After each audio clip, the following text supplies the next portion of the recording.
much news that has been happening with the iPhone 13s and just Apple in general. Dude, Apple released and announced their spring event. I didn't even get to talk about it. I don't really talk about the events, but pretty much what we've seen is pretty much an uproar of what's going to be happening within the spring event. Before we get into that, I do want to hit on the iPhone 13 because there has been some really weird leaks going on with it. First of all, they're saying that it is going to be an LTPO display. Now, this is a little bit different than the standard displays that we've been getting, but I think it's totally okay. We are going to be getting that 120Hz refresh rate, at least on the Pro models. We are not really 100% too sure whether we're going to be getting it on the standard iPhone 13 or 13 mini, which brings me to my next point. It's still kind of up in the air whether we're going to be getting a 13 mini or we're not going to be getting a 13 mini. We pretty much saw this year that the iPhone 12 mini didn't really sell too well, but on top of that, I don't really even know anybody in my personal life that actually owns an iPhone 12 mini. I don't even see anybody talking about it. So I think that's actually a pretty interesting thing. I think it's a cool concept and I've always liked it. I thought it was going to sell a lot more based on the videos that I've done about it, but I guess it didn't, so there's nothing we can really do about it. So those are pretty much the main things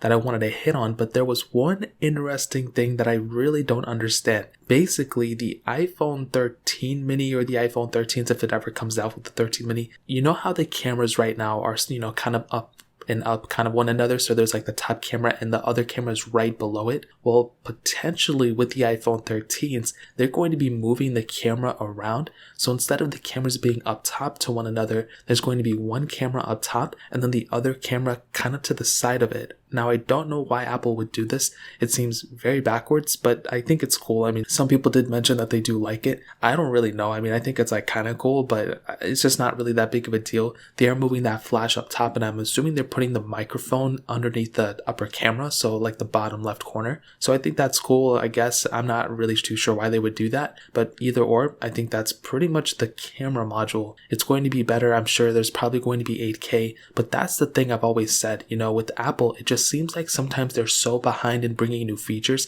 that even though if they bring 8K at this point, or if they bring in Touch ID, or they decrease the size of the notch, we are already so far ahead in the Android manufacturer market that we already have fingerprint sensors in the displays. We already have 120Hz. We already have like no bezel at all, pretty much, even no notches, sometimes hole punch displays, and we already have 8K. So I think it's cool. Hopefully Apple really brings something super crazy this year. I think if iOS 15 brings split screen multitasking, I think that would be a deal breaker in my opinion, in a good way. So it's like, okay, this is worth upgrading. And if it's only like an iPhone 13 feature, I'm definitely I'm going to upgrade regardless, but I would recommend people upgrading at that point. So that is pretty much all the news, at least the new news that we have.